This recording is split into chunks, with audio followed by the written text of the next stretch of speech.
Մարդիկ, որ հոգևոր կյանքի մեջ չեն հասկանում, օրինակ գաղատացիները չեն հասկացել հավատքն ինչ բան է, շնորհքն ինչ բան է, նրանք իրանց ուժերով ուզեցին արդարանալ։ Կզարմանա, որ այդպես շուտով ուրիշ ավետարանի կփոխվիք, անկե որ ձեզ Քրիստոս շնորհ կանչեց, որ չկա ուրիշ ավետարան, միայն թե կան ոմանք, որ ձեզ կխրովեցնեն, կուզեն Քրիստոսի ավետարանը խանգարել, բայց եթե մենք կամ երկնքեն ռեշտակ մգա ավետարանից ձեզի անկե ուրիշ զոր մենք ավետարանցինք ձեզի նզովյալ լա։ Իսպես արասինք, հիմա նորեն կսեմ, եթե մեկը ձեր ընդունածեն ուրիշ ավետարան քարուզլա, ձեզի նզովյալ լա։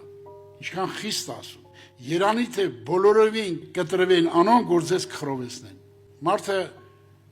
ճշմարտություն չսովորելով ընկնում է փորձյան մեջ, որ ովքեր այդ ճանապարհը չեն գնում, նրանք բոլորը մոլորվելու են։ Պատվիրանքի վախճանը սեր է սուրբ սրտով,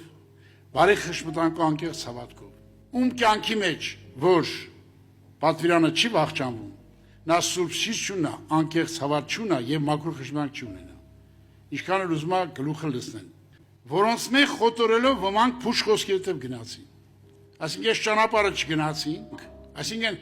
չգնացին պատվիրանքը, որ վախճանվի իրանց կյանքի մեջ։ Չգնացին այդ ճանապարհով։ Պողոսը գնաց այդ ճանապարհով։ Ասում է պատվիրանքը վրաս ասա մեղքը ողջնցավ։ Ես հասկացա, որ ես մարմնավոր եմ, օրենք հոգևոր եմ։ Ես հասկացա, որ իմ մեջ բարի բան չկա։ Ես հասկացա, որ իմ մեջ մահն է թակավորում։ Եվ 8-րդ գլխում կյանքի հոգին օրենքից ազատվեց, մեղքի մահվան օրենքից, եւ այս մարդը պատվիրանքը վախճանվավ այս մարդի կյանքում։ Եթե դու եկել ես հավատքից սիրելի եղբայր, Սուրբ Գիրքը պարզացմա օրենքը մեր դաստիարակը մեզ Քրիստոսին բերելու։ Եթե օրենքը քեզ չի դաստիարակել, դրա համար շատ եղբայրներ, շատ հոգիներ լավ սկսում են, չեն կարող վերջացնել, որովհետև նրանք չեն գնում այս ճանապարհով, չեն հասկանում։ Դրա համար մարդը գլուխը լիքնա, բայց ներսը խաղաղություն չկա, անկեղծ հավատ չկա, մաքուր սիրտ չկա։ Մաքուր սիրտ ասում է պատվիրանքը, եթե քո մեջ գործ արեց, հիմա եթե դու չես սովորել, եթե մեկը քեզ չի սորացել ճշմարտությունը, դու պետք է գնաս քո խելքով եւ կհասկանաս չես հասնել, Աստված գիտի։